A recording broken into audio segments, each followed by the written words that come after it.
Hi, welcome to Plotting a Novel. I am Lauren Marie Fleming, and I'm really excited that you're here today. I'm a big nerd when it comes to writing. I love the logistical aspects of it. I love the way that you can kind of dig in and think about the structure of story, not just what you're trying to tell, but how you're trying to tell it. And so I'm really excited today about talking to you about plotting a novel. Okay, today we are going to learn who I am and why I'm teaching you about plotting and why you should listen to me, this random person on the internet. What is a plot and why is it important to your novel? When is the best time to plot your novel? The beginning, the middle, the end? When do you actually do this whole plotting thing? Where you can plot out your novel, like literally, what do you do and how do you plot out a novel?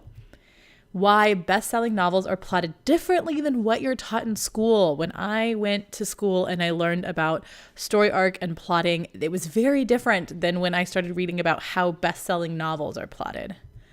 And then how you can get feedback on your novel's plot, because sometimes we're stuck in the wood and we cannot see the forest through the trees or other cliches such as that. And so I'm going to talk to you a little bit about how you can kind of get some help to understand where your plot has points that it needs help and where your plot is doing well.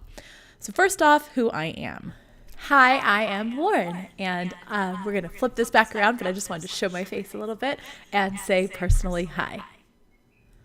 Okay, so that was all you get on my face today. The rest of the time I'm going to be back here behind the microphone. So first and foremost, I'm Lauren Marie Fleming, and I am obsessed with the power of storytelling to heal and connect. I have used writing and telling my story and telling the stories in my head to heal from so much trauma in my life, from growing up a fat, awkward lesbian in a conservative farming town to watching my brother die and working through that, to loving my body and to embracing my sexuality, to every single aspect of my life that I needed to work through issues.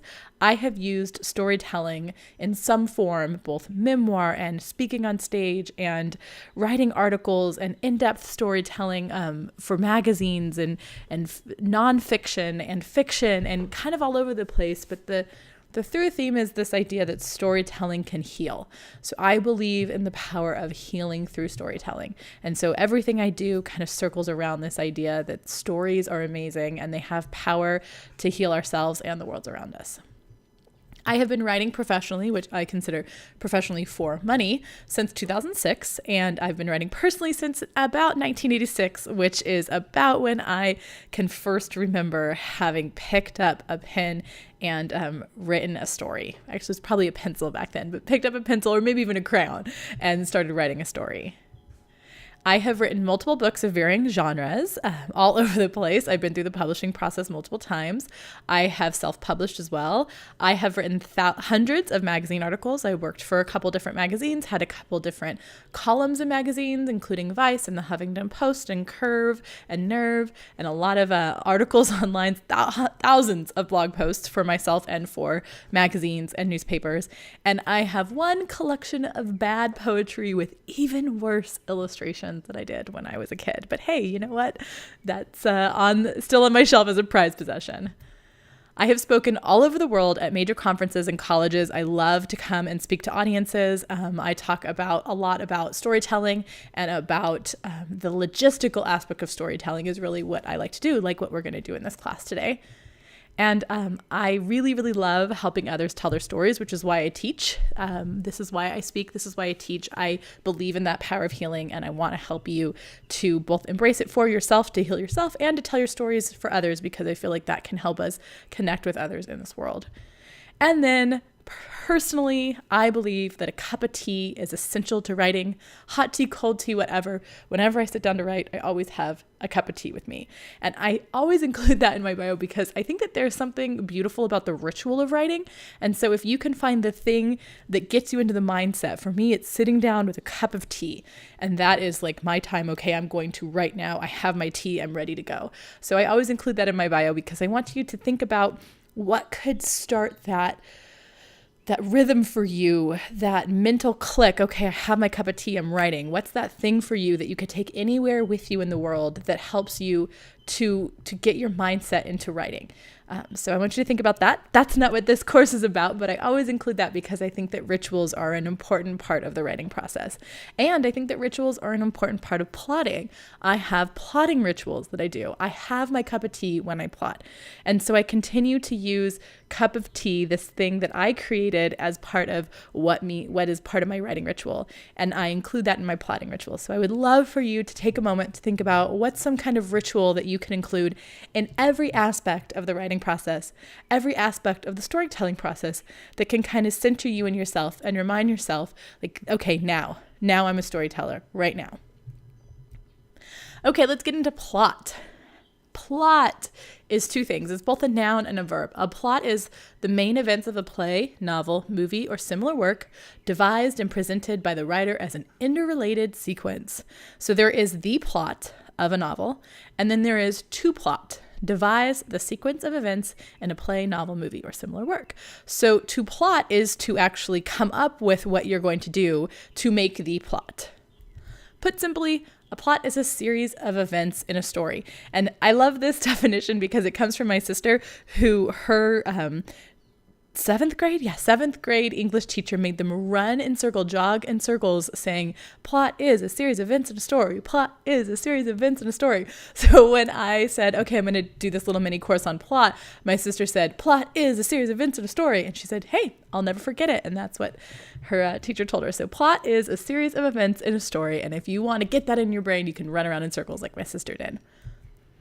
Put more poetically, plot is no more than footprints left in the snow after your characters have run by on their way to the incredible destinations. That's a Ray Bradbury quote that I really liked. So think of plot as the steps that characters take to their destination. Delving a little bit further, it's a sequence of events inside a story which affect other events through principle of cause and effect. So I included this because you got to think of it this way. If this happened, then that happens, then this happens, then that happens. If you take a different turn, you don't get the same effect. So a plot is cause and effect. Put another way, it's a series of events linked by the connector and so. So think of it this way. Cinderella lost her slipper, and so the prince used it to find her. If Cinderella hadn't lost her slipper, the prince couldn't have used it to find her. So it's not necessarily that Cinderella had on this beautiful dress and the beautiful dress was by the fairy godmother and the sisters were really mean and the people around her were staring at her. That's the story. All those little details that come together to add richness, that's the story. The plot is the steps that go in order to cause one thing and affect another. And so this happened, and so this happened, and so this happened. Not just this happened, this happened, this happened. They have to connect through, and so this happened. It's an action building upon another action, all moving the story forward. So each step in your plot can't just be something that happens. It has to be the next step that had to happen because the last step happened. And the next step that has to happen so the step after that can happen. Think of it this way. It's the ladder on which your characters move through your story. So they're not just going flat. They're trying to move up the story, head up to the next level. That's why I have these staircases here. Think of it as the next step they take to get to that final place you want to get them to, emotionally, physically, metaphorically, wherever you're taking them. The plot are the steps that they take in the order that they have to take them. There are different ways to structure plots, and I'm going to go through a couple right now of the common ones.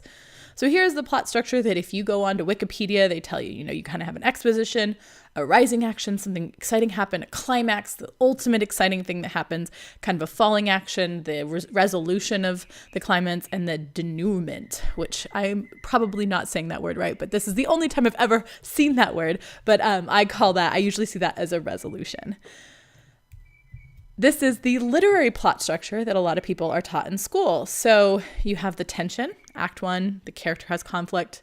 Act 2, the second third of the novel or the play or the movie, you have this rising of tension, the rising of conflict.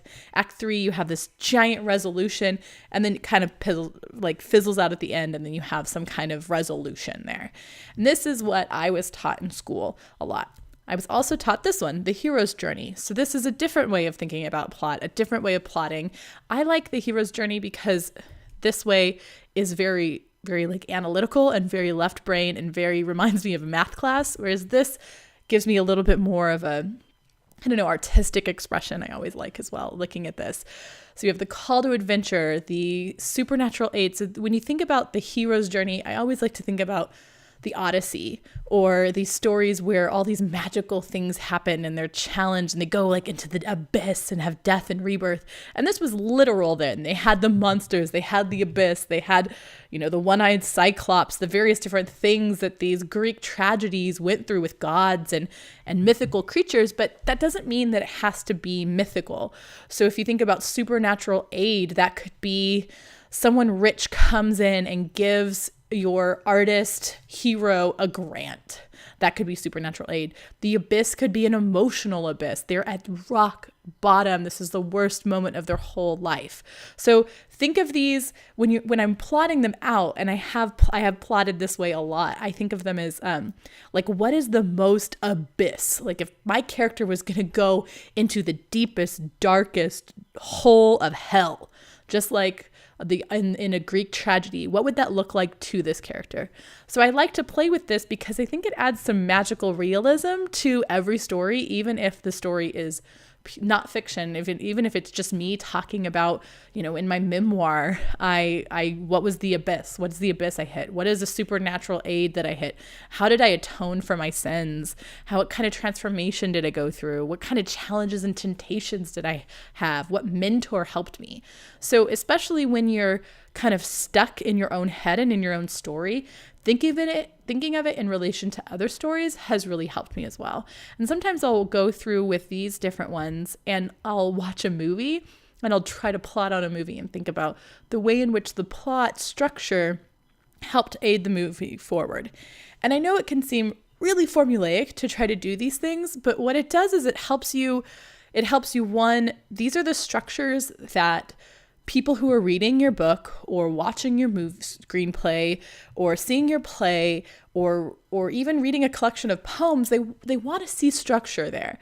They're used to these structures. So you can play with the structures and you can mess them up, but your readers need some kind of structure. Your book needs some kind of structure. You as a writer need some kind of structure to even get the darn thing finished.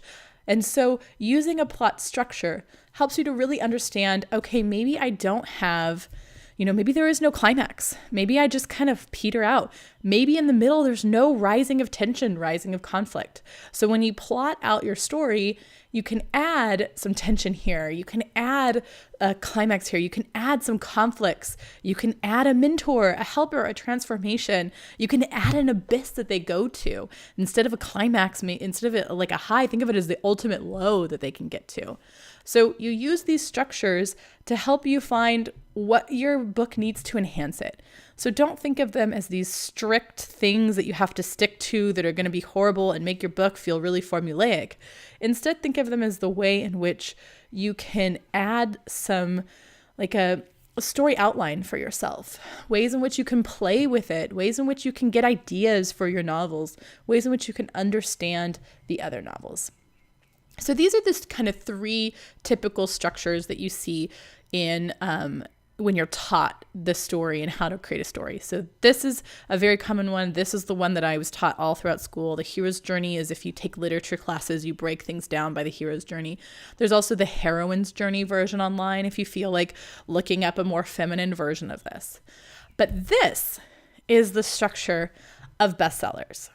And I want to show you this and the way that it differs from this literary plot structure. So when you're looking at literary books, the kind of things that you study in school, they tend to be kind of circular or just like a straight, almost linear, straight up and then down.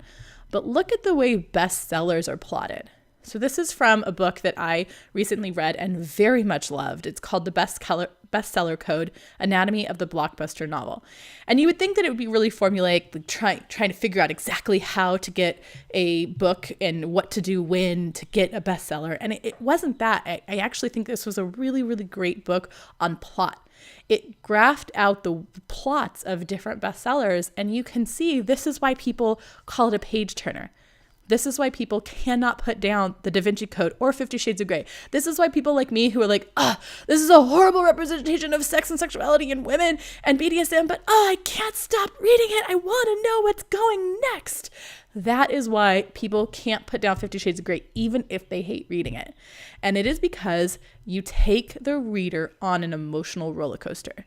Now, a book like this, up, down, all around, there's always something interesting happening. There's always a reason to turn the page.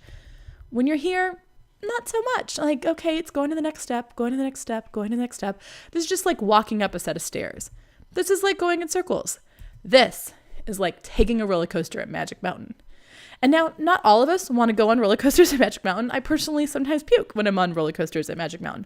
But sometimes that up, down, all around, that's what you're looking for in a novel. So I present this plot structure to you and the other plot structures, not because there's one that's right. Like, there are bestsellers that do not have this plot structure. In fact, there are lots of bestsellers who do not have this plot structure. But this is the plot structure of the 2 books that have sold the most in the world compared to this. And if you can understand why the reader would love that up and down, you can understand why it's important for you to add some ups and downs into yours as well. People don't want just a linear, straight plot where nothing happens. They don't also notice it's not just happiness. It's happiness, sadness all around. So people, when you're thinking about plot, think about the way in which your readers want to know something different. They want to experience, they want to go through an experience. They want to not just have the same things happen. They want it to be up, down, all around. They want to go for a ride. Take your readers on a ride, an emotional ride.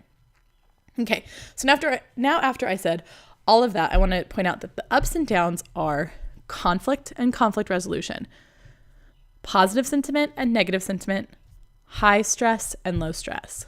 Plot is verbs. It's the plot is verbs, need drives action, and action drives plot. So think about it this way. This up and down, that is an emotional up and down. It's conflict up and down. So conflict, you go up, there's conflict. You go down, there's conflict resolution. You go up, you're happy. You go down, they're sad. It is high stress and low stress, the situation where they're running after this person who stole the diamonds from the special vault. And then there's a moment where they're like having breakfast. You have to have both the high conflict, the low conflict. You have to resolve the conflict. You have to create the conflict. You have to have positive emotions, negative emotions, high stress, low stress. And you think about it all as verbs. Everybody has a need. What is the need that they have? And what is the action they take to get that need met? An action they take drives the plot. So need drives the action drives the plot, which means that the need of your characters is kind of the driving force of your plot. So what is their need? And what are some conflicts that they'd come up with? And what are some ways to resolve them? What is the need and what are some sentiments they'd feel, positive and negative? What is their need and what are some of the things that would stress them out? And what are some of the things that they would do to de-stress from that? So if you go back and think about this, it might be difficult to think about, okay, how am I going to plot out a novel that goes up, down, and all around? Like you would maybe think, okay, I'm going to have a bomb and then no bomb, and then a car chase and then no car chase. That's not necessarily how you have to do it. It could be, but it also could be they meet someone awesome, they think it's amazing, they puke on their shoes. That was the beginning of 50 Shades of Grey. They really like this person, then they find out that they are into BDSM and they don't know if they can do BDSM. That's 50 Shades of Grey. You have Jurassic Park goes up and down and all around like this. You know, the excitement of, oh my God, I get to see dinosaurs. The down of, oh my God, the dinosaurs are going to kill me. The excitement of, okay, cool, I found this Jeep that's going to get me away from the dinosaur. Shit, the Jeep doesn't work. So if you think about it in this way of up and down, it's not just action.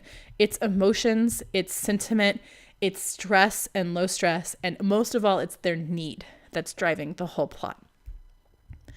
But before you get all interested in the whole up and down and all around and really, really plot your novel out and focus on the structure too much, it's really important to remember that the most important thing in a bestseller are moments of shared intimacy, closeness, and bonds between character.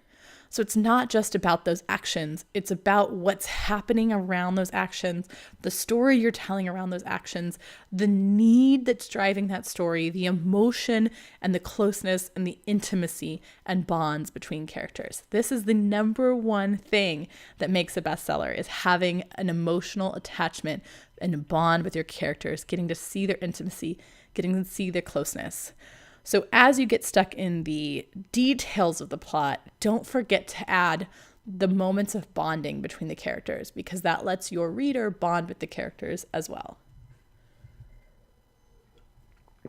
I'm going to leave you with this quote after I say that, because I love this quote from Stephen King. He hates the idea of plot and plotting novels. He thinks if you tell a good story, the plot is there. So story is honorable and trustworthy. Plot is shifty and best kept under house arrest. So if you haven't read Stephen King's On Writing, A Memoir of the Craft, I highly suggest it. I actually highly suggest the audiobook because he reads it and hearing his personality in it is great. But it's a really great, it doesn't give you a lot of like technical, exciting things like exactly how to plot a novel. Instead, it's like story is amazing. You'll learn how to plot if you have a good enough story. So it's an inspirational book and I highly suggest it. Okay, so now that we know what plot is, how do you do it and when do you do it? So before you start writing, this is how I suggest plotting. I like to journal fun things that could happen to your characters. So I like to think, so I am currently, my most recent book that I finished is about a fat girl trying to make it in Hollywood. And it started as a dream that The Rock wanted to date me. And I was like, dude, I can't date you. Like, yeah, sure, we love each other, but you know, you're The Rock and I'm a fat lesbian. Like, that's going to be really hard for me in the media. And you're going to be like the cool feminist guy who wanted to date the lesbian who's fat. And I'm like the fat lesbian that everybody makes fun of. Like, I don't want to deal with that. So I woke up from that dream and I was like, that's awesome. So I wrote it down, and then I wrote down everything that could happen to the characters around them. Like, what are the worst things? What are the best things? What are the kind of in-between things? I just wrote and wrote and wrote in my journal all of the things that could happen to my character. Those are plot points. And then I put them in order. So, okay, if I want them to, you know, I want them to go to the Oscars together at some point. What has to happen before then to get them to the Oscars? Okay, here are all these plot points that could happen before them. So I just put them in order. So I had all these ideas and then I put them in order. And then I want you, before you start, to really think about keeping it simple. It's really important that you don't get too bogged down before you start writing about the details, because the details will come. Like, if you know you want to get them to the Oscars, then just start writing about how you'd get to the Oscars. And eventually those other plot points will come. So keep it simple before you start. After your first draft. Now, this is when I go a little bit more into depth into plotting. This is when I get out big, massive swaths of paper, or where I take up a whole wall and I really plot the different parts of my novels to see where the up and down are. And I do this because I sometimes move around different parts of the novel to different parts to add tension. If I have a whole flat area where I realize nothing exciting is happening, nothing lower or high conflict or low conflict, I'll move it around or I'll add scenes to amp the conflict up. So I put the actions of my novel on Post-its, and then I place them on a plot chart of my choice. So I either do the one that the simple up and down one from Wiki Commons, the round one from when I was doing a memoir, I did the round one from the hero's journey. I'm writing an assassin's novel right now. And so I'm using that bestseller up, down, all around, because that's kind of what an assassin's plot needs. I use that traditional literary plot when I did my movie about my movie about the woman, my memoir, I wish, the girl who The Rock wanted to date. And so whatever structure feels right to you, I then place those Post-its on a structure of my choice, and then I rearrange them to fit the flow of my chart. So here is an example. This is my hallway. I took painter's tape and I put the up and down that I wanted for my novel on the wall. I took up the whole hallway. I live with my sister and my nieces, and they laughed that I took down everything and took over this hallway, and they asked me when they could take it down, and I said never, because I'm always going to use this hallway to plot. And so this is my plotting hallway. I also have used whiteboards. I've also used large pieces of butcher paper or ledger paper. I've used legal notepads. I've used normal journals. I've used just white computer paper to make all this, but I like taking up a hallway if you can, and so then I put the different, so there's the structure of the traditional plot along the wall. So kind of the up and down rising to the climax. And then those blue Post-its that you see, those are the parts of the hero's journey. So this is me plotting kind of two ways. It's both the hero's journey, so the different parts of the hero's journey along the map of the traditional literary arc. And that way I remember, okay, here's where they could meet a mentor. If they were going to meet a mentor, this would give you a good place for that person to come in. Okay, this low point right here, this is the abyss. So they need to kind of be at a low point there. And that helps me think about the plot structure multiple ways, not just one type of plot structure, but multiple plot structures at once. And then I fill in the different sections of my novel and the different parts of the novel in like things that happen, things that people are thinking, in different color Post-its. And then I use painter's tape to put those on the wall because Post-its after a while start falling down. So this is how I plot, and I use that whole wall up.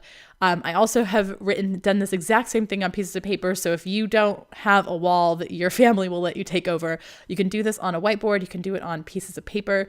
You can do it in your journal.